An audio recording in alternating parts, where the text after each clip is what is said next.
कि डॉक्टर का कॉल आया कि आपको अर्जेंट एडमिट होना पड़ेगा। डॉक्टर ने कहा कि आपका जो वाटर है, जो प्रेगनेंसी का वाटर होता है, वो बहुत ज़्यादा कम हो गया है। तो वो कहती हैं कि हम बहुत ज़्यादा डर गए क्योंकि 8 मंथ ही चल रहा था। अल्हम्दुलिल्लाह सुम्मा अल्हम्दुलिल्लाह, अल्लाह के करम से मेरी नॉर्मल डिलीवरी हो गई। कहती हैं कि अस्तगफिरुल्लाह पढ़ने की वजह से दिल में एक अजीब सा सुकून, एक खुशी महसूस होती है। अस्सलामु अलैकुम वरहमतुल्लाह प्यारे साथियों। तो again I am here with the new miracle story. Miracle story share करने से पहले आप लोगों से कुछ लाइन शेयर करना चाहूँगी। हो सकता है किसी को इसकी ज़रूरत हो। अगर आपको इसकी ज़रूरत नहीं है तो आप स्किप कर दीजिए, लेकिन अगर आप सुनेंगे तो आपके लिए बेहतर होगा। और सबसे इम्पॉर्टेंट चीज़ जो मैं आप लोगों से कहना चाहती हूँ कि आप लोगों का बहुत शुक्रिया जो आप लोग अपने कीमती वक्त में से थोड़ा सा वक्त मुझे देते हैं इन मिरेकल स्टोरीज़ को सुनने के लिए। अल्लाह ताला आपके इस वक्त को कबूल करे और आपकी जो भी जायज़ ख्वाहिश है अल्लाह ताला उसको खैर और आफ़ियत के साथ आपकी आंखों के सामने ला कर रख दे। और जब आप उसको अपनी आंखों से देखें ना, तो आप अल्लाह से कहें, प्यारे अल्लाह जी, आपने दे दिया, मुझे मिल गया अल्हम्दुलिल्लाह, और आपका मैं एहसान मानती हूँ जो आपने मुझे ये दे दिया। और इंशाअल्लाह अल्लाह ताला आपको देंगे। आप जिस भी चीज़ की उम्मीद अल्लाह से लगा कर बैठे हैं ना, अल्लाह ताला आपकी वो उम्मीद मुकम्मल करेंगे। बस वक्त लगता है, किसी की दुआओं में थोड़ा ज़्यादा वक्त लगता है। किसी की दुआ 2 दिन में कबूल हो जाती है, किसी की दुआ 10 दिन में कबूल हो जाती है, किसी की दुआ को 1 साल भी लग जाता है। लेकिन दुआ करनी नहीं छोड़नी है। जितना तवक्कल, जितना यकीन आपका रहेगा, अल्लाह ताला उतना शिद्दत से और उतना बेहतर करके आपको वो चीज़ अता करेंगे। लेकिन अल्लाह ताला करेंगे ज़रूर। तो चलिए आज की हमारी न्यू मिरेकल स्टोरी शुरू करते हैं। आज की जो हमारी मिरेकल स्टोरी है वो है अस्तगफिरुल्लाह मिरेकल स्टोरी, जो कि बहुत ही ज़्यादा इंस्पायरिंग है। ये सिस्टर अपनी प्रेगनेंसी की अस्तगफिरुल्लाह मिरेकल स्टोरी शेयर करती हैं कि कहती हैं कि अस्सलामु अलैकुम आपी, दिस इज़ माय अस्तगफिरुल्लाह miracle story, please hide my name. तो वालेकुम अस्सलाम, कैसी हैं सिस्टर आप? और श्योर आपकी आईडी और आपका नाम बिल्कुल हाइड किया जाएगा। थैंक यू सो मच जो आप ये स्टोरी हमारे साथ शेयर कर रही हैं। और एक चीज़ आप लोगों से बता दूं कि अगर आप लोगों में से भी कोई अपनी छोटी मोटी प्यारी सी अस्तगफिरुल्लाह या फिर ज़िक्र मिरेकल स्टोरी, कोई भी मिरेकल स्टोरी शेयर करना चाहता है तो आप हमारे साथ हमारे इंस्टाग्राम पर शेयर कर सकते हैं, जिसका आईडी डिस्क्रिप्शन में मौजूद है और मैं यहाँ पर भी लगा दूँगी ताकि आप लोगों को फाइंड करना ईजी रहे।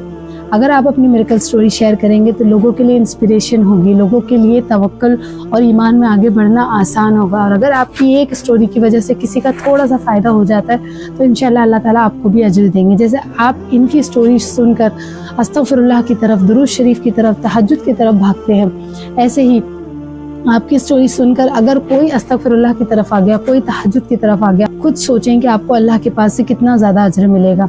अगर आपकी कोई मिरेकल स्टोरी है तो ज़रूर शेयर कीजिएगा। ओके, तो चलिए हमारी स्टोरी की तरफ चलते हैं। ये सिस्टर कहती हैं कि when I was pregnant in 8 month, हम रूटीन चेकअप के लिए गए थे। एंड देन जब हम वहाँ से निकले तो डॉक्टर्स के पास जो मेरी रिपोर्ट्स थी वो आ गई थी और मैं और मेरे हस्बैंड घर पहुँचने ही वाले थे कि डॉक्टर का कॉल आया कि आपको अर्जेंट एडमिट होना पड़ेगा। डॉक्टर ने कहा कि आपका जो वाटर है, जो प्रेगनेंसी का वाटर होता है, वो बहुत ज़्यादा कम हो गया है। और तो वो कहती हैं कि हम बहुत ज़्यादा डर गए क्योंकि 8 मंथ ही चल रहा था और प्रीमेच्योर डिलीवरी में बच्चों में बहुत ज़्यादा कमज़ोरी, बहुत ज़्यादा कॉम्प्लिकेशंस आ जाते हैं। देन हमने डॉक्टर को चेंज किया। हमें फैमिली वालों ने एडवाइस किया कि आप एक बार दूसरे डॉक्टर से कंसल्ट करो। कहती हैं कि हम दूसरे डॉक्टर के पास गए। जब हम दूसरे डॉक्टर के पास गए तो उन्होंने कहा कि हम 5 डेज़ देखते हैं दवाई देकर, अगर दवाई से कोई फ़र्क नहीं पड़ता है तो फिर 5 डेज़ के बाद डिलीवरी करनी पड़ेगी। सिस्टर कहती हैं कि मैं बहुत ज़्यादा डर गई थी, मुझे कुछ भी समझ नहीं आ रहा था। कहती हैं कि फिर मैंने नमाज़ पढ़ी और बहुत रो रो कर दुआ की और फिर मैंने अस्तगफिरुल्लाह पढ़ना शुरू की, इस नीयत से कि अल्लाह ताला सिर्फ 5 दिन है, प्लीज़ मेरी रिपोर्ट्स नॉर्मल आ जाए। कहती हैं कि मैं दिन रात, सुबह शाम, हर वक्त सिर्फ अस्तगफिरुल्लाह ही पढ़ती रहती।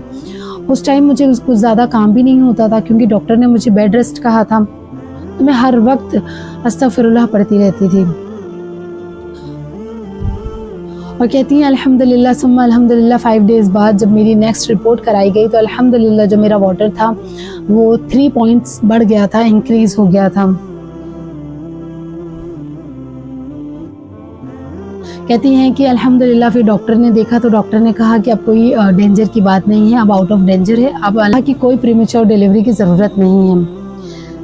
कहती हैं कि फिर मैंने और अस्तगफिरुल्लाह पढ़नी शुरू की, मैंने अस्तगफिरुल्लाह का छोड़ा नहीं। कहती हैं कि मुझे नॉर्मल डिलीवरी करानी थी, इसी वजह से मैंने अस्तगफिरुल्लाह बहुत ज़्यादा पढ़ना शुरू की और अल्हम्दुलिल्लाह सुम्मा अल्हम्दुलिल्लाह अल्लाह के करम से मेरी नॉर्मल डिलीवरी हो गई। कहती हैं कि अस्तगफिरुल्लाह पढ़ने की वजह से दिल में एक अजीब सा सुकून, एक खुशी महसूस होती है।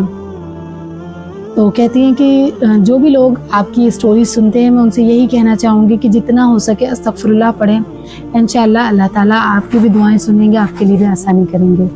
तो माशाअल्लाह सुभान अल्लाह, जज़ाकिल्लाह खैर सिस्टर, जो आपने इतनी प्यारी स्टोरी हमारे साथ शेयर की। क्या पता ये स्टोरी अल्लाह ताला इसीलिए रिकॉर्ड करवा रहे हों कि किसी को इसकी बहुत ज़्यादा ज़रूरत हो, है ना। तो अगर आपको लगता है कि किसी को इसकी ज़रूरत है तो उसके साथ इस स्टोरी को या इस वीडियो को शेयर ज़रूर कीजिएगा ताकि आपके लिए भी सदका जारिया बने इंशाअल्लाह। और होप करती हूँ कि ये मिरेकल स्टोरी आपको अच्छी लगी होगी। कैसे अल्लाह की कुदरत दुआओं पे कौन कह देती है। जो डॉक्टर ने कह दिया कि नहीं अर्जेंट डिलीवरी करनी पड़ेगी, स्टिल दुआ की वजह से, स्टिल कोशिश की वजह से वो चीज़ उनकी नॉर्मल डिलीवरी की तरफ चली गई। आपको नहीं पता है, बहुत सारे लोगों को नहीं पता होगा कि जो बच्चे प्रीमेच्योर होते हैं उनके अंदर बहुत ज़्यादा कॉम्प्लिकेशंस आती हैं। उनको जितने भी डेज़ उनके कम होते हैं, मदर के वूम में से जितने भी डेज़ उनके कम होते हैं उतने डेज़ तक उनको NICU में रखना पड़ता है। और NICU में बच्चों को रखना बहुत ही ज़्यादा क्रिटिकल होता है, स्पेशली फॉर मदर। उस मदर को बाहर बैठे रहना पड़ता है, बच्चे को फीड कराने के लिए उसको न जाने कितना कितना वेट करना पड़ता है। तो अल्लाह से दुआ है कि अल्लाह ताला हर एक बच्चे को बहुत ही आफ़ियत के साथ, तंदुरुस्ती के साथ, खैर के साथ इस दुनिया में लाए और हर एक माँ को उनकी औलाद खैर और आफ़ियत के साथ मिले। हर एक माँ अपने बच्चे को खैर और आफ़ियत के साथ संभाल सके, दोनों की खैर के साथ अल्लाह ताला डिलीवरीज कराए। बहुत सारे लोग हैं जो मुझे कहते हैं कि हमारे लिए दुआ कीजिएगा। तो जितने भी लोग प्रेग्नेंट हैं जिन्होंने भी मुझे दुआ के लिए कहा है या फिर कहते हैं कि आप अपने ग्रुप वगैरह में कहिएगा दुआ के लिए, तो सभी के लिए मैं हमारी तरफ से दुआ है कि अल्लाह कि जितनी भी बहनें प्रेग्नेंट हैं अल्लाह ताला उन सब को खैर और आफ़ियत के साथ बेहतरीन तंदुरुस्त सेहतयाब औलाद से नवाजे और आपको भी अल्लाह ताला बहुत तंदुरुस्त खुशबाश और सेहतयाब रखे। आपके बच्चों के लिए अल्लाह ताला आपको बहुत खुशियाँ, बहुत सेहत, तंदुरुस्ती अता करे ताकि आप उनकी बेहतरीन तरबियत कर सकें। तो होप करती हूँ कि आप लोगों को मेरी वीडियोस अच्छी लगती होंगी। अगर अच्छी लगती हैं तो सब्सक्राइब ज़रूर कर दीजिएगा। मिलते हैं नेक्स्ट मिरेकल स्टोरी के साथ, तब तक के लिए फ़ी अमानिल्लाह।